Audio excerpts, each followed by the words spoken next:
Hello friends आज हम देखेंगे क्लास 10th का जो चैप्टर 1 है, कक्षा 10वीं का अध्याय 1 जो है उसमें इंपॉर्टेंट लगाएंगे। और ये इंपॉर्टेंट जितने भी क्वेश्चन लगाएंगे वो सब पिछले सालों के क्वेश्चन होंगे, जो कभी किसी और ईयर में, कभी किसी और ईयर में, कभी किसी साल में, कभी किसी और दूसरे साल में जो है ये क्वेश्चन रिपीट होते हुए आते हैं, वही हम क्वेश्चन इंपॉर्टेंट लगाएंगे। और फ्रेंड्स इनके बाहर कुछ भी नहीं जाने वाला, इस चैप्टर से बाहर, इस चैप्टर में जितने भी इंपॉर्टेंट लगाएंगे उससे बाहर कुछ भी नहीं जाने वाला। यही क्वेश्चन बार बार रिपीट होते हैं, इनमें से ही कोई ना कोई क्वेश्चन जो है आपको एग्जाम के पेपर में मिल जाएगा। इसलिए फ्रेंड्स आप इसको कॉन्सेंट्रेट होकर सुनना और बुक को पास में रखना, और साथ साथ में आप निशान लगाते हुए जाना। अगर आपको क्लियरिटी सही दिखाई नहीं दे रही हो तो आप इसमें ऊपर सेटिंग का ऑप्शन है, वो सेटिंग में जाके आप इसको प्रॉपर्ली इसका जो है क्वालिटी को चेंज कर सकते हैं। इसके अलावा स्पीड कम और तेज भी वहाँ पर ऑप्शन रहता है। अगर आपको स्पीड इंक्रीज करना है या डिक्रीज करना है, स्पीड को बढ़ाना या घटाना है, तो वो भी आप सेटिंग में जाके कर सकते हैं। और आपको क्वालिटी में जाके जो है सेटिंग में क्वालिटी में जाके आप इसकी क्वालिटी इंप्रूव करके भी देख सकते हैं। आपको बुक पास में रखनी होगी, अंडरलाइन लगाते हुए जाएंगे, अंडरलाइन करते हुए जाएंगे, ताकि ब्रीफली स्टडी करते हुए जाएंगे, ताकि आपको जो है उसकी सामान्य जानकारी भी मिलती रहे और हम लोग इंपॉर्टेंट लगाएंगे। हमारा प्रयास ये रहेगा कि वीडियो छोटे से छोटा बने। ये वीडियो आपके लिए काफी फायदेमंद साबित होगा, क्योंकि ये हर साल क्वेश्चन रिपीट होते हुए आते हैं। और कुछ फ्रेंड्स ऐसे हैं और कुछ लोग ऐसे हैं जो ये कहते हैं कि हम एग्जाम्पल नहीं करेंगे, तो एग्जाम्पल बहुत नेसेसरी है, एसेंशियल है। एग्जाम्पल ही सबसे मेन इंपॉर्टेंट है। एग्जाम्पल के बाद में जो इंपॉर्टेंट है वो एक्सरसाइज के क्वेश्चन है। बाकी मेनली जो है फ्रेंड्स मेनली जो है वो एग्जाम्पल ही इंपॉर्टेंट है। उसके अलावा जब हम इंपॉर्टेंट लगाएंगे एक्सरसाइज के, वो उसके बाद में इंपॉर्टेंट है। ओके फ्रेंड्स, तो चलिए हम स्टार्ट करते हैं। तो हमारा जो आज कक्षा 10वीं का अध्याय 1 है, जो कि क्लास 10th का जो है चैप्टर 1 है, जिसका नाम है वास्तविक संख्या है। इंग्लिश में इसको कहते हैं रियल नंबर्स। ओके फ्रेंड्स, तो यहाँ पर सबसे पहले आप देखिए, यहाँ पे लिखा हुआ भूमिका। इंग्लिश मीडियम वालों के लिए यहाँ पर लिखा हुआ है इंट्रोडक्शन। आपको भूमिका में कुछ नहीं करना है, हम थोड़ा सा अंडरलाइन करते हुए जाना है, थोड़ा सा स्टडी करते हुए जाना है, आपको और कुछ भी नहीं करना है। तो यहाँ पर देखिए, यहाँ पर लिखा हुआ है यूक्लिड विभाजन एल्गोरिदम, लिखा हुआ है यहाँ पर फ्रेंड्स, यहाँ पर लिखा हुआ है यूक्लिड विभाजन एल्गोरिदम की विभाज्यता। ओके, इंग्लिश मीडियम वालों के लिए यहाँ पर कुछ लिखा हुआ होगा, Euclid division algorithm as the name suggest. तो आपके इसको अंडरलाइन करना, और इसको अंडरलाइन करते हुए कहाँ तक जाना है, तो इसे सामान्य लंबी विभाजन प्रक्रिया, इसे सामान्य लंबी विभाजन प्रक्रिया यहाँ तक अंडरलाइन करना है के रूप में जानते हैं। यहाँ तक इंग्लिश मीडियम वालों के लिए भी यहाँ पर यूक्लिड डिवीजन एल्गोरिदम है, यहाँ से स्टार्ट करना है और इसे सामान्य लंबी विभाजन प्रक्रिया के रूप में जानते हैं। तो यहाँ पर भी आपके इंग्लिश मीडियम वालों के लिए कुछ ना कुछ लिखा हुआ होगा आपके, many of you probably recognise this as usual long division process. Okay, यहाँ तक आपको अंडरलाइन करना है। फिर उसके बाद में फ्रेंड्स आपको और अंडरलाइन कहाँ पर करना है, तो और आपके अंडरलाइन करना है कि पूर्णांकों की विभाज्यता के गुणों से संबंधित अनेक अनुप्रयोग है। ये यहाँ से इसमें लिखा हुआ आपके, ध्यान से देखो आप, पूर्णांकों की विभाज्यता के गुणों से संबंधित अनेक अनुप्रयोग है। दो धनात्मक पूर्णांकों का महत्तम समापवर्तक जो है एचसीएफ हम ज्ञात करने के लिए इसको परिकलित करते हैं। Okay, although this result is quite easy to state and understand, it has many applications related to divisibility properties of integers, इस तरीके से, और टू पॉजिटिव इंटीजर्स तक ये आपको अंडरलाइन करना है। फिर फ्रेंड्स आगे चलते हैं, तो आगे आपको अंडरलाइन क्या करना है, तो आगे आपको यहाँ पर भी थोड़ा सा अंडरलाइन करना है। यहाँ पे इस पोर्शन में देखो, अंकगणित का आधारभूत प्रमेय का संबंध जो है वो धनात्मक पूर्णांकों के गुणन से संबंधित है। Okay, the fundamental theorem of arithmetic on the other hand has to do something with multiplication of positive integers करके आपके इंग्लिश मीडियम वालों के लिए लिखा हुआ होगा, इसको इंपॉर्टेंट लगाना है। फिर फ्रेंड्स आगे चलते हैं हम, तो आगे आपके यहाँ पर भी और कुछ लिखा हुआ होगा कि प्रत्येक भाज्य संख्या, ये यहाँ पर लिखा हुआ है इस पोर्शन में, कि प्रत्येक भाज्य संख्या को एक अद्वितीय रूप से अभाज्य संख्याओं के गुणनफल के रूप में व्यक्त किया जा सकता है। ये सबसे मेन इंपॉर्टेंट है और यही अंकगणित की आधारभूत प्रमेय है। ओके फ्रेंड्स, आपके इंग्लिश मीडियम वालों के लिए भी यहाँ पर कुछ लिखा हुआ है, every composite number can be expressed as a product of primes in a unique way. Okay, अद्वितीय रूप से, यही एक जो है अपने अरिथमेटिक फंडामेंटल थ्योरम है। Okay, this important fact is fundamental theorem of arithmetic, ये वाला आपके यहाँ तक लगाना है, अंडरलाइन करना है आपको। और ये जो फंडामेंटल थ्योरम ऑफ अरिथमेटिक है, जो अंकगणित का आधारभूत प्रमेय है, ओके, ये अंकगणित का आधारभूत प्रमेय है। भाज्य संख्या को अद्वितीय रूप में अभाज्य संख्याओं के गुणनफल के रूप में लिख सकते हैं। ओके, तो ये जो है इसका हम प्रयोग कहाँ करेंगे, हम इसको यूज कहाँ लेंगे, तो इसको यूज हम यहाँ पर लेंगे, ये यहाँ पर लिखा हुआ है, ये यहाँ पर लेंगे। ओके, जो हमने क्लास 9th में देखा था, कि हमने क्लास 9th में क्या देखा था, पहले तो आप ये देखिए, क्लास 9th का पहला चैप्टर है संख्या पद्धति, नंबर सिस्टम्स। उसमें हमने देखा था √2, √3, √5 को नंबर लाइन के ऊपर रिप्रेजेंट करना, इंडिकेट करना है, यानी कि √2 और √3 और √5 को संख्या रेखा पर हम प्रदर्शित करते थे कि हाँ उनका कहीं न कहीं एग्जिस्टेंस है, अस्तित्व है नंबर लाइन के ऊपर। लेकिन अब ये जो अंकगणित की आधारभूत प्रमेय है, अंकगणित की जो आधारभूत प्रमेय है, फंडामेंटल थ्योरम ऑफ अरिथमेटिक है, ये अंकगणित की आधारभूत प्रमेय का प्रयोग हम इस चैप्टर में करेंगे अपरिमेयता सिद्ध करने के लिए। Use it to prove the irrationality of many of the numbers. Okay, हम इन नंबर का जो है अपरिमेयता सिद्ध करने के लिए करेंगे। ओके, अब हमारा अंकगणित का आधारभूत प्रमेय क्या है वो देख लीजिए। उससे पहले आप चाहो तो आप इसको थोड़ा सा स्टडी और कर लेना, इसको इस पोर्शन को, जो p बाई क्यू होता है ना, उसको हम परिमेय संख्या कहते हैं, रेशनल नंबर कहते हैं p बटा क्यू को। जब ये पॉइंटों में मान आएगा और अगर दशमलव प्रसार शांत हो गया, टर्मिनेट हो गया, डेसिमल एक्सपेंशन, ठीक है, या फिर अशांत हुआ, नॉन टर्मिनेटिंग हुआ, तो उसमें जो है रिपीटिंग होना चाहिए डेसिमल एक्सपेंशन, यानी कि आवर्ती होना चाहिए अशांत में, तो वो आपकी रेशनल नंबर हो जाएगी, परिमेय संख्या। बाकी अपरिमेय संख्या होगी, जो नॉन टर्मिनेटिंग, नॉन रिपीटिंग या नॉन रिकरिंग होगी, वो अपरिमेय संख्या, रेशनल होगी। ये वाली सारी अपरिमेय संख्या है। ओके, कौन सी वाली, ये वाली सारी अपरिमेय संख्या है। ओके, रूट वाली सारी संख्या है अपरिमेय संख्या है। तो ओके फ्रेंड्स, तो हम इसको जो है आप थोड़ा सा स्टडी करना। और अब हम आगे चलते हैं, तो आगे यहाँ पर लिखा हुआ है सबसे मेन अंकगणित की आधारभूत प्रमेय। इंग्लिश मीडियम वालों के लिए आपके यहाँ पर लिखा हुआ होगा the fundamental theorem of arithmetic. इसमें आपको क्या करना है फ्रेंड्स, इसमें आपको कुछ अंडरलाइन करना है। अंडरलाइन यहाँ से करना है कि किसी भी प्राकृत संख्या को उसके अविभाज्य गुणनखंडों के गुणनफल के रूप में लिखा जा सकता है। ओके, और ये आगे एग्जांपल भी लिखे हुए आपके इंग्लिश मीडियम वालों के लिए यहाँ पर कुछ लिखा हुआ, any natural number can be written as product of its prime factors. Okay, और ये आपके एग्जांपल लिखा हुआ है। कहने का मीनिंग ये है कि अभाज्य संख्या को गुणा करके एक प्राकृत संख्या प्राप्त की जा सकती है। ओके, इसको थोड़ा सा स्टडी करना आप। फिर हम आगे चलते फ्रेंड्स, तो आगे और आपको अंडरलाइन कहाँ करना है, आप यहाँ पर एक थोड़ी सी कुछ नंबर है, तो आप चाहो तो इसको देख लेना। ये जितनी भी अभाज्य संख्याओं का संग्रह लेके उन्होंने सॉल्व किया है। ठीक है, अभाज्य संख्या प्राइम नंबर ज्यादा आ गई तो उसको पावर घात के रूप में लिखना है, इसलिए वो अद्वितीय रूप है। ओके फ्रेंड्स, तो ये आपके एक डायग्राम बना हुआ है। ये मेनली देखा जाए तो आपका प्राइम फैक्टराइजेशन ही है, अभाज्य गुणनखंड ही है। ओके, ये डायग्राम बेसिकली जो कॉन्सेप्ट यही कह रहा है कि ये जो डायग्राम है वो अभाज्य गुणनखंड का है। ओके, यानी प्राइम फैक्टराइजेशन का ही है आपके। और यहाँ पर आप और स्टडी करने के लिए ये एक नंबर लिया हुआ है, एक संख्या ले रखी है, ये 32,760 32,760। तो इसमें क्या है कि प्राइम फैक्टर्स जो है अभाज्य गुणनखंड जो है मल्टीपल फॉर्म में आ रहे हैं, बहुत सारे आ रहे हैं, तो उसको क्या पावर के रूप में लिख दिया, 2 की पावर 2 की घात के रूप में। अब इसमें कहीं वापस दोबारा 2 नहीं मिलेगा, क्योंकि 2 जो है यूनिक है, अद्वितीय है, एक बार ही आ गया। फिर 3 ज़्यादा है तो 3 को भी पावर घात के रूप में लिख दिया, 5 को भी लिख दिया, 7 को भी लिख दिया, और लास्ट में जो आ गया ना तो अभाज्य संख्याओं की घातों के रूप में लिख दिया। और आगे आप फाइनली देखेंगे तो यहाँ पर आप ये देखिए, यहाँ पर भी आपको 3 या कोई भी प्राइम नंबर है, अभाज्य संख्या ज्यादा आई, उसको पावर बना दी, घात बना दी और घात के रूप में लिख दिया। दोबारा उस अभाज्य संख्या का यूज नहीं लेंगे, रिपीट उस प्राइम नंबर को वापस यूज में नहीं लेंगे। इसलिए जो है आपको फाइनली अगर देखना है तो प्रत्येक भाज्य संख्या को अभाज्य संख्याओं की घातों के गुणनफल के रूप में लिख सकते हैं। आपके यहाँ इंग्लिश मीडियम वालों के लिए यहाँ पर लिखा हुआ है, हिंदी मीडियम वाले तो यहाँ निशान लगा दीजिए, इसको अंडरलाइन कर दीजिए। यहाँ पर लिखा हुआ है इस कॉलम में प्रत्येक भाज्य संख्या को अभाज्य संख्याओं की घातों के गुणनफल के रूप में हम लिख सकते हैं। ओके, यानी कि कहने का मीनिंग ये है कि इंग्लिश मीडियम वालों के लिए भी यहाँ पर कुछ लिखा हुआ होगा आपके, अगर हिंदी मीडियम वालों के लिए लिखा हुआ है तो इंग्लिश मीडियम वालों के लिए भी कुछ ना कुछ लिखा हुआ है। Every composite number can be written as the product of powers of primes. Okay, अभाज्य गुणनखंड की घातों के रूप में लिख सकते हैं।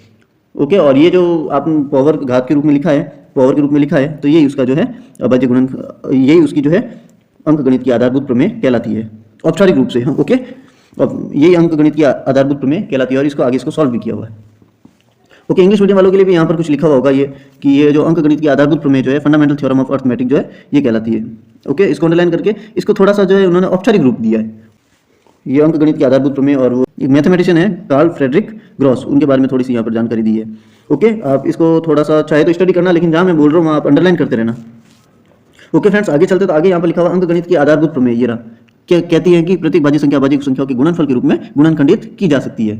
इसको अंडरलाइन कर दीजिए। इंग्लिश मीडियम वालों के लिए भी यहाँ पर कुछ लिखा होगा, fundamental theorem of arithmetic says that every composite number can be factorised as a product of primes. Okay, इस तरीके से लिखा हुआ होगा। फिर आगे और देखिए, तो और आपको इंपॉर्टेंट लगाने के लिए कहाँ लगाना है, तो यहाँ पर इस कॉलम में देखिए। ठीक है, इस कॉलम में देखिए, इस कॉलम में क्या है कि दी हुई भाज्य संख्या को अभाज्य संख्याओं के गुणनफल के रूप में लिख सकते हैं। अभाज्य संख्या किस क्रम में आ रही है, तो वो एक अद्वितीय प्रकार यानी यूनिक वे से गुणनखंडित किया जा सकता है, इसको यूनिक वे ओके से गुणनखंडित किया जा सकता है। It can be factorised as the product of prime numbers in a unique way. Okay, इसके सिवाय कोई दूसरा वे होगा ही नहीं, कोई और रास्ता होगा ही नहीं। आप किसी और तरीके से लिखना चाहेंगे तो लिख सकते हैं, कोई दिक्कत नहीं है। इसको आप इस तरीके से भी लिख सकते हैं, आंसर सेम ही आएगा। ओके, गुणा में आगे पीछे लिख सकते हैं। तो इससे तो अच्छा है कि आप इसको इंक्रीज कर जो है आरोही क्रम जो है इंक्रीज जो सीक्वेंस है उस फॉर्म में लिखना बेहतर है, क्योंकि इस फॉर्म में लिखेंगे तो आंसर तो वैसे भी सेम आने वाला है, इस फॉर्म में लिखेंगे, इसलिए इसमें यहाँ पे यूनिक वर्ड का यूज लिया हुआ है। ओके, तो फ्रेंड्स आपको यहाँ पर यूनिक से लगाकर कहाँ का इंपॉर्टेंट लगाना है, कहाँ का इंपॉर्टेंट लगाना है, अद्वितीय प्रकार से गुणनखंडित किया जा सकता है। यहाँ से लगाकर 3 × 5 × 7 × 2 यहाँ तक पूरा आप इंपॉर्टेंट लगा दीजिए, अंडरलाइन कीजिए। थोड़ा सा स्टडी करेंगे तो आपको समझ में आ जाएगा ये column. Okay friends, English medium वालों के लिए भी आपके यहाँ पर कुछ लिखा हुआ होगा, it's that given any composite number it can be factorised as a product of prime numbers. यहाँ से लगाकर आपको यहाँ तक कर देना, यहाँ तक कंप्लीट, ये वाला इसको भी आप कॉलम में शामिल कर लेना। ओके फ्रेंड्स, यहाँ से लगाकर यहाँ तक। इंग्लिश मीडियम वालों के लिए यहाँ पर कुछ लिखा होगा, वो भी देख लीजिए कि एक प्राकृत संख्या का अभाज्य गुणनखंड उसके गुणनखंडों के क्रम को छोड़ते हुए अद्वितीय होगा। यानी गुणनखंड का क्रम को छोड़ दो, आप उसको आप एक्सेप्ट कर लो, यानी उसको हटा दो, क्रम को आप छोड़ दो, आगे पीछे लिख सकते हैं, लेकिन वो अद्वितीय, उसके सिवाय और कोई दूसरा ऑप्शन नहीं है। The prime factorisation of a natural number is unique except for the order of its factors. Factor का क्रम छोड़ दीजिए, फिर आप उसको अच्छे से, उसका सेम ही आंसर आएगा। आप गुणा में आगे पीछे लिख सकते हैं, यहाँ पर कैसे भी लिखो, ठीक है। उससे बढ़िया है, सबसे बेस्ट ऑप्शन ये है कि आप इसकी सीक्वेंस इंक्रीज करते हुए लिखो फैक्टर्स की। ओके, प्राइम फैक्टर्स की। आगे अब हमारा इंपॉर्टेंट के लिए सबसे पहले आप देखिए, यहाँ पर सबसे पहले 4 की पावर n है। ये वाला एक कुछ है जो थोड़ा सा इन्होंने प्रूव किया है, इसको 4 की घात n, ठीक है, 4 raised to the power n, इसको थोड़ा सा प्रूव किया है। ये इंपॉर्टेंट नहीं है फ्रेंड्स, ये इंपॉर्टेंट नहीं है। अगर आपने ज़्यादा कुछ पढ़ लिया इस चैप्टर में तो आप इसको थोड़ा सा स्टडी करना, काफ़ी इंटरेस्टिंग है, पूरा अरिथमेटिक थ्योरम जो है आपको समझ में आ जाएगी। ओके फ्रेंड्स, लेकिन मेन इंपॉर्टेंट लगाने का हमारा काम है, तो मेन इंपॉर्टेंट के लिए एग्जाम्पल सबसे मेन इंपॉर्टेंट है। ओके फ्रेंड्स, तो आप एग्जाम्पल को बिल्कुल मत छोड़िएगा। तो एग्जाम्पल जो है हम लोग इंपॉर्टेंट लगाते हैं। तो एग्जाम्पल जो 1 है वो आपको कब इंपॉर्टेंट लगाना है, जब सारा पढ़ लिया है, और लास्ट में ये इंपॉर्टेंट लगाना है, आपको सबसे लास्ट में इसको पढ़ना है, ठीक है, ज़्यादा इंपॉर्टेंट नहीं है। फिर उसके बाद में नेक्स्ट एग्जाम्पल जो है फ्रेंड्स, ये वाला एग्जाम्पल नंबर 2।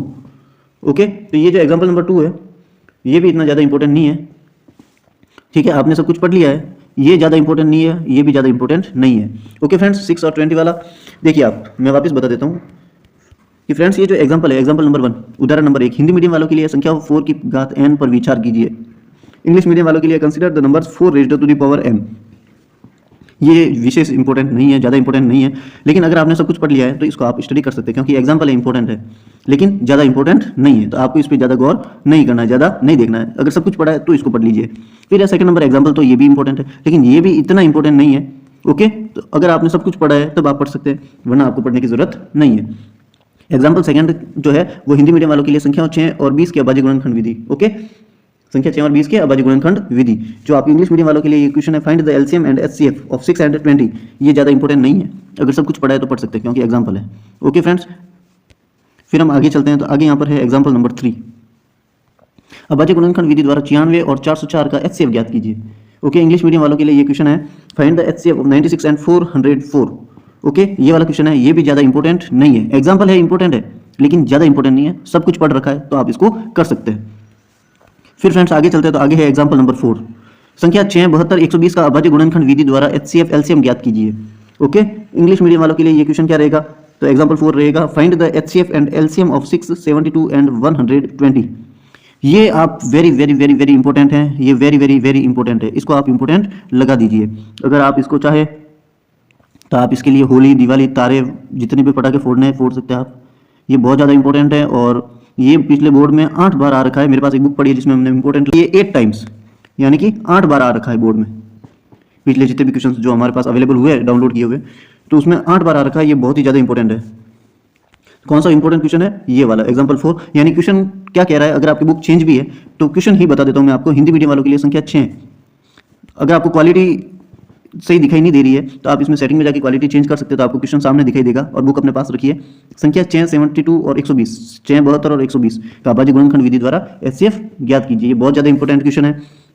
इंग्लिश मीडियम वालों के लिए ये क्वेश्चन रहेगा आपके, find the HCF and LCM of 6, 72 and 120। Okay, चलिए फ्रेंड्स फिर आगे चलते हैं। तो आगे अब है हमारा मेन काम एक्सरसाइज में इंपॉर्टेंट लगाने का। तो ये हमारे एक्सरसाइज 1.1 इंग्लिश मीडियम वालों के लिए यहाँ पर लिखा हुआ है एक्सरसाइज 1.1, हिंदी मीडियम वालों के लिए यहाँ पर लिखा हुआ है प्रश्नावली 1.1। इसमें इंपॉर्टेंट कौन कौन से, तो जो मैं लगा रहा हूँ फ्रेंड्स वो एग्जाम में आए हुए क्वेश्चन है और बहुत ही ज़्यादा इंपॉर्टेंट है। आप तसल्ली से इसको, एक तो आप क्वालिटी को इंप्रूव करके देखिए ताकि आपको क्वेश्चन सामने दिखाई देगा, और बुक पास में रखिए। और दूसरा ऑप्शन ये है आपके पास कि अगर स्पीड मेरी तेज़ या धीरे लग रही है, क्योंकि हमारे लिए तो सारी ऑडियंस जो है फर्स्ट टाइम या फिर 2 या 3 बार देखने वाले होंगे, 2-3 टाइम्स, ठीक है, पहली बार देख रहे हैं तो उनके लिए स्पीड धीरे चाहिए, तो मैं धीरे धीरे बोल रहा हूँ।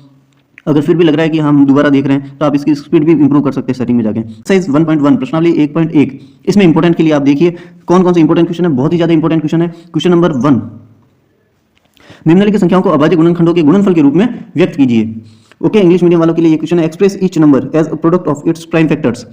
इसके ऑल पार्ट्स जितने भी क्वेश्चन है ये सारे इंपॉर्टेंट है, 140, 156, 3825, 5005 और 7429। ओके, ये 5 पार्ट्स में डिवाइड है, और 5 पार्ट्स, 5 भाग जो है इंपॉर्टेंट है। क्वेश्चन नंबर 1 इंपॉर्टेंट है। क्वेश्चन नंबर 2, ये question number 2 very very very important है, very very very important. Okay, इसके भी तीनों भाग 3 पार्ट्स में डिवाइड है, 3 भागों में डिवाइड है। ओके फ्रेंड्स, तो ये तीनों पार्ट्स जो है तीनों इंपॉर्टेंट है।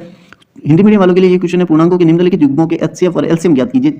इसकी जांच कीजिए कि दो संख्याओं का गुणनफल is equal to HCF into LCM है। इंग्लिश मीडियम वालों के लिए क्वेश्चन है, find the LCM and HCF of the following pairs of integers and verify that LCM into HCF is equal to product of 2 numbers. यानी 2 संख्याएं हैं, पहली संख्या और दूसरी संख्या, इन दोनों का गुणा करेंगे तो एलसीएम इंटू एचसीएफ के बराबर होगा, ये प्रूव करना है। ये वेरी वेरी वेरी इंपॉर्टेंट है क्वेश्चन नंबर 2। ओके फ्रेंड्स, तो ये क्वेश्चन नंबर 2 बहुत ज़्यादा इंपॉर्टेंट है, और इसके क्वेश्चन नंबर 2 के सारे पार्ट्स इंपॉर्टेंट है। ये 3 भागों में डिवाइड है ये क्वेश्चन, तो ये बहुत ज़्यादा इंपॉर्टेंट है। ओके फ्रेंड्स, फिर हम आगे चलते हैं। तो आगे और कौन कौन से इंपॉर्टेंट है आगे फ्रेंड्स, यहाँ पर देखिए क्वेश्चन नंबर 4, सवाल नंबर 4। हिंदी मीडियम वालों के लिए ये क्वेश्चन है, एचसीएफ ब्रैकेट 306 657। इंग्लिश मीडियम वालों के लिए ये क्वेश्चन रहेगा आपके, गिवन दैट एचसीएफ 306657। बहुत ज़्यादा इंपॉर्टेंट है, ये भी 5 टाइम्स 5 बार आ रखा है। ये क्वेश्चन नंबर जो है 4 जो है ये आप देख लीजिए, HCF 3066557, दोनों मीडियम हिंदी और इंग्लिश मीडियम वाले देख लीजिए, ये वाला क्वेश्चन है, बहुत ज़्यादा इंपॉर्टेंट है, बहुत ही ज़्यादा इंपॉर्टेंट है, आप इसको इंपॉर्टेंट लगा दीजिए। फिर फ्रेंड्स आगे है क्वेश्चन नंबर 6, ये ज़्यादा इंपॉर्टेंट नहीं है, लेकिन ये क्वेश्चन बोर्ड में 2 बार आ रखा है, इसलिए हम इसको इंपॉर्टेंट ही कह सकते हैं, 2 बार आ रखा है।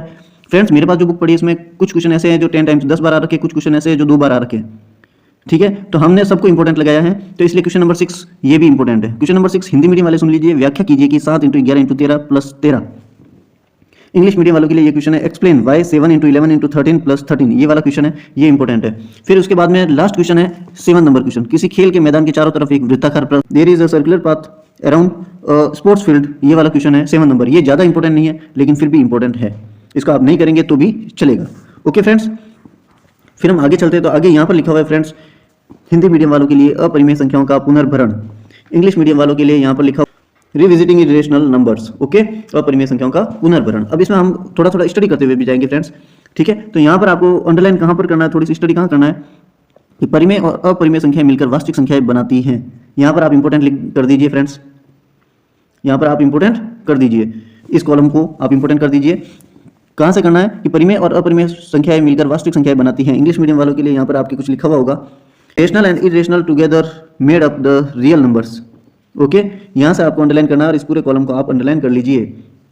ओके, कि जो हमारे प्रीवियस क्लासेस थी 9th क्लास में, तो हमने इनको √2, √3, √5 जो है ये अंडर वाली संख्या जो अपरिमेय संख्या होती है, इनको हमने जो है √p है ना, p में कोई भी आपके प्राइम नंबर हो सकती है, भाज्य संख्या हो सकती है, तो इनको हमने क्लास 9th के पहले चैप्टर में हमने इंडिकेट किया था संख्या रेखा पर, नंबर लाइन के ऊपर। लेकिन इसमें जो है इस चैप्टर में हम क्या करेंगे कि इन्हीं नंबर्स को हम अपरिमेय इरेशनल प्रूव करेंगे।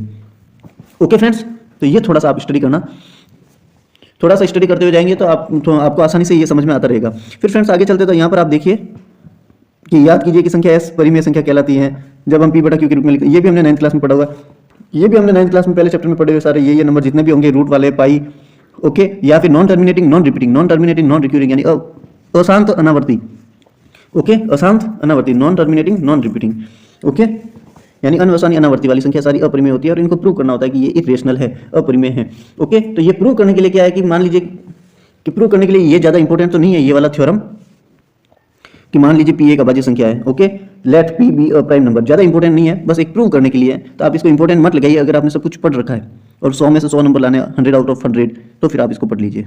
ओके, ये एक थ्योरम है, प्रमेय है, तो ये इंपॉर्टेंट नहीं है, बोर्ड में नहीं आने वाली, लेकिन हाँ ऑब्जेक्टिव टाइप में कोई क्वेश्चन एक लीनियर फॉर्म में थोड़ा सा पूछा जा सकता है। ओके फ्रेंड्स, अब हम आगे चलते हैं, तो अब हमारे यहाँ पर लिखा हुआ है थ्योरम 1.3, ये आपके होली दिवाली जितना भी बनाना इस पे बना दीजिए, ये आपके मैं भी बना रहा हूँ, ये देखिए, √2 एक अपरिमेय संख्या है। इंग्लिश मीडियम वालों के लिए लिखा हुआ आपके √2 इज इरेशनल, ये बोर्ड में क्वेश्चन आ रखे हैं, फिक्स क्वेश्चन है, इनमें से एक क्वेश्चन आपके हर साल आता है, √2, √3, √5, √2, √3, √5 एक अपरिमेय संख्या है। कभी ये क्वेश्चन आता है, कभी ये क्वेश्चन आता है, कभी ये क्वेश्चन आता है, इन तीनों को इंपॉर्टेंट लगा दीजिए, वेरी वेरी वेरी इंपॉर्टेंट। तो आपकी इंपॉर्टेंट लगाने के लिए कौन सा है, √2 एक अपरिमेय संख्या है, √2 इज इरेशनल। ओके फ्रेंड्स, फिर फ्रेंड्स हम आगे चलते हैं, तो और इंपॉर्टेंट के लिए ये आ गया, ये नेक्स्ट ये भी आ गया, √3 एक अपरिमेय संख्या है। Okay, √3 is irrational, prove that √3 is irrational, ये वाला भी इंपॉर्टेंट है, इसको भी आप इंपॉर्टेंट लगा दिए। ये दोनों बहुत इंपॉर्टेंट है, इसको भी आप होली दिवाली जितना भी बनाना बना दीजिए। ओके फ्रेंड्स, √3 एक अपरिमेय संख्या है, √3 इज इरेशनल नंबर, ये प्रूव करना है, सिद्ध करना है। ओके, तो ये इंपॉर्टेंट है। फिर हम फ्रेंड्स आगे चलते हैं, आगे ये लिखा हुआ है कि दर्शाइए कि 5 - √3 एक अपरिमेय संख्या है। ओके, तो 5 - √3 एक अपरिमेय संख्या, ये ज़्यादा इंपॉर्टेंट नहीं है, लेकिन बोर्ड में क्वेश्चन ये भी आ रखा है, इसको भी प्रूव करना है, अपरिमेय संख्या है। हिंदी मीडियम वालों के लिए ये क्वेश्चन है, 5 - √3 एक अपरिमेय संख्या है, इसको दर्शाना है। इंग्लिश मीडियम वालों के लिए ये क्वेश्चन है, सो दैट 5 - √3 इज इरेशनल, ये क्वेश्चन भी इंपॉर्टेंट है। ओके फ्रेंड्स, एग्जाम्पल्स सारे इंपॉर्टेंट है, एग्जाम्पल्स आते रहते हैं, इसलिए एग्जाम्पल्स को प्लीज़ आप लोग छोड़ना मत। कुछ फ्रेंड्स ऐसे वो कहते हैं कि एग्जाम्पल क्या करेंगे, एक्सरसाइज के इंपॉर्टेंट देख लेते हैं, नहीं, ऐसा नहीं है। आप जो है एक्सरसाइज छोड़ सकते हैं अगर कुछ भी नहीं पढ़ा हुआ है तो, लेकिन एग्जाम्पल को आपको बिल्कुल भी नहीं छोड़ना है। ओके फ्रेंड्स, फिर हम आगे चलते तो आगे ये एक और एग्जाम्पल है कि दर्शाइए कि 3 √2 एक अपरिमेय संख्या है, ये भी इंपॉर्टेंट है। ओके, दर्शाइए कि 3 √2 एक अपरिमेय संख्या है। एग्जाम्पल 6 और 7 जो है, 5 - √3 अपरिमेय संख्या है, 3 √2 अपरिमेय संख्या है। Show that 5 - √3 is irrational, show that 3 √2 is irrational, ये दोनों इंपॉर्टेंट है। ओके फ्रेंड्स, इनको भी देखना है। फिर अब हमारा मेन काम जो है वो एक्सरसाइज का है, हमारे एक्सरसाइज 1.2 प्रश्नावली 1.2। अब इसमें इंपॉर्टेंट क्या है वो देखिए फ्रेंड्स, तो इसमें इंपॉर्टेंट के लिए सबसे मेन इंपॉर्टेंट क्वेश्चन पहला और क्वेश्चन दूसरा, ये दोनों इंपॉर्टेंट है। पहला है प्रूव सिद्ध कीजिए कि √5 एक अपरिमेय संख्या है। इसको तो स्टार लगा दीजिए। इसको मैंने पहले बोल दिया था √3, मैंने पहले बोल दिया था √2, √3 और √5 इनमें से एक क्वेश्चन फिक्स आता है। तो ये तो एग्जाम्पल थे, एक थ्योरम थी, एक एग्जाम्पल था, और ये जो √5 वाला ये एक्सरसाइज में क्वेश्चन है। ओके, तो हमारा जो है एक्सरसाइज 1.2 प्रश्नावली 1.2 में important first question very very important है, वेरी वेरी इंपॉर्टेंट। ओके, इस पे भी स्टार लगा दीजिए कि सिद्ध कीजिए √5 एक अपरिमेय संख्या है, प्रूव दैट √5 इज इरेशनल। पर क्वेश्चन नंबर 2 ये भी इंपॉर्टेंट है। क्वेश्चन नंबर 2 सिद्ध कीजिए कि 3 + 2 √5 एक अपरिमेय संख्या है, प्रूव दैट 3 + 2 √5 इज इरेशनल। सिद्ध कीजिए कि 3 + 2 √5 एक अपरिमेय संख्या है। फर्स्ट नंबर क्वेश्चन तो वेरी वेरी वेरी इंपॉर्टेंट है, बहुत ज़्यादा इंपॉर्टेंट है, और सेकंड नंबर क्वेश्चन भी इंपॉर्टेंट है। तो यानी कि 1.2 में 2 क्वेश्चन इंपॉर्टेंट है, पहला और दूसरा। ओके फ्रेंड्स, और इसके अलावा आप फ्रेंड्स अगर सब कुछ पढ़ लिया है तो ये आपने सारांश है। सारांश यानी कि समरी है हमारे पूरे चैप्टर की। सब कुछ पढ़ने के बाद में आप इसको एक रीडिंग तो लगा ही सकते हैं। ओके, तो इसको भी थोड़ा स्टडी कर लेना। इस चैप्टर में इनसे बाहर कुछ भी नहीं जाएगा। जितना भी ये इंपॉर्टेंट है तो वो हाफ ईयरली और बोर्ड एग्जाम्स और सबके लिए ये इंपॉर्टेंट है, और मेनली बोर्ड एग्जाम के तो ये क्वेश्चन ही है जो हर साल आ रखे हैं। क्वेश्चन कोई एक बार आ रखा है, कोई 2 बार, कोई 10 बार आ रखा है, तो ये आपके रिपीटेशन हो रहा है, क्वेश्चन हर साल यही रिपीट होते हैं। तो फ्रेंड्स, वीडियो का हमारा बनाने का औचित्य यही है कि इस वीडियो के माध्यम से आप किसी भी साल के बोर्ड एग्जाम के पेपर उठा के देख लीजिए, इनसे बाहर कुछ भी नहीं गया। ओके फ्रेंड्स, तो ये अपना था पूरा चैप्टर, और ये पाठकों के लिए विशेष एक नीचे लिखा हुआ है, तो इसको आप विशेष देख लीजिए। इंग्लिश मीडियम वालों के लिए ये लिखा हुआ है a note to the reader. ये आप थोड़ा सा ब्रीफली स्टडी कर लेना पूरा चैप्टर पढ़ने के बाद में। ये लेसन की समरी में से ही है, ये भी समरी में से ही है, और ये भी थोड़ा सा आप देख लेना। ओके फ्रेंड्स, इस चैप्टर में जितने भी इंपॉर्टेंट लगा उनसे बाहर कुछ भी नहीं जाने वाला। ये पिछले सालों के जितने भी पेपर है, कई सालों के पेपर है, जो सारे बुक में हमने टिक लगाए, उसके हमने प्रोवाइड इसलिए करवाए ताकि आपके सामने ये क्वेश्चन रहे, और इसी क्वेश्चन को हिंदी और इंग्लिश मीडियम वाले दोनों इसको देख के आसानी से टिक लगा सके। ओके फ्रेंड्स, और ये क्वेश्चन ही रिपीट होते हैं। उम्मीद करता हूँ आपने इंपॉर्टेंट लगा दिए होंगे और आपको समझ में आ गए होंगे। आप इन्हीं की बार बार प्रैक्टिस करते रहिए, इन्हीं को बार बार सॉल्व करते रहिए, और अपने फ्रेंड्स को भी शेयर करते रहिए। फ्रेंड्स, हम चाहते हैं तो बोर्ड पे भी आपको इंपॉर्टेंट लगवा सकते हैं, लेकिन क्या है कि सिलेबस हर साल चेंज होता है, क्वेश्चन नंबर सीरियल जो है इनकी चेंज हो जाती है, इनकी सीक्वेंस चेंज हो जाती है, तो आप आसानी से उसको जो है टिक नहीं लगा सकते। इसलिए हमने जो है फ्रेंड्स आपके लिए सामने, इसलिए फ्रेंड्स हमने आपको जो है बुक के जितने भी पेज वगैरह है तो वो सारे आपको यहाँ पे प्रोवाइड करवा दिया है, और आप आसानी से इसको देख के जो है हिंदी और इंग्लिश मीडियम वाले दोनों किसी भी साल किसी भी ईयर में इंपॉर्टेंट लगा सकते हैं, क्योंकि इनसे बाहर बोर्ड में क्वेश्चन जाने वाले नहीं है, सारे रिपीट यही हो रहे हैं। तो आपको कोई प्रॉब्लम ना हो, इसलिए हमने इसको बुक के माध्यम से ही आपको निशान लगवा दिया, ताकि हिंदी और इंग्लिश मीडियम वालों को कोई परेशानी नहीं हो। आप आसानी से देख के निशान लगा सकते हैं, और किसी भी ईयर किसी भी साल आप इंपॉर्टेंट लगा सकते हैं। क्वेश्चन की सीक्वेंस चेंज हो जाएगी, प्रश्न की सीक्वेंस चेंज हो जाएगी, और प्रश्न का जो है आपके क्वेश्चन नंबर चेंज हो जाएंगे, एग्जाम्पल नंबर चेंज हो जाएंगे, लेकिन क्वेश्चन तो सामने रहेगा, आप आसानी से इंपॉर्टेंट लगा सकते हैं। इसलिए फ्रेंड्स, अगर आपको वीडियो पसंद आए आप वीडियो को लाइक कीजिए, और इसके अलावा अगर आप चाहे तो फ्रेंड्स को शेयर भी कीजिए। शेयर करने से उनको भी ये बुक के माध्यम से जो है आसानी से निशान लगा सकते हैं, वो मार्क कर सकते हैं, और अच्छे से अच्छे प्रिपरेशन कर सकते हैं, तैयारी कर सकते हैं। तो इसलिए फ्रेंड्स को भी शेयर कीजिए, और वीडियो पर नए हैं या फिर चैनल पर फर्स्ट टाइम विजिट कर रहे हैं तो आप इस चैनल को सब्सक्राइब भी कीजिए। और उम्मीद करता हूँ फ्रेंड्स आपको सारा समझ में आ गया होगा। इससे बाहर कुछ भी नहीं जाने वाला। इस वीडियो को आप दोबारा भी देख सकते हैं, और किसी भी साल देख सकते हैं, इनसे बाहर बोर्ड में क्वेश्चन नहीं जाते हैं, और इवन ये क्वेश्चन तो कॉम्पिटिटिव एग्जाम्स में भी आ रहे हैं। ओके, चलिए फ्रेंड्स, तो आज के लिए इतना ही, बाकी हम देखेंगे नेक्स्ट वीडियो में।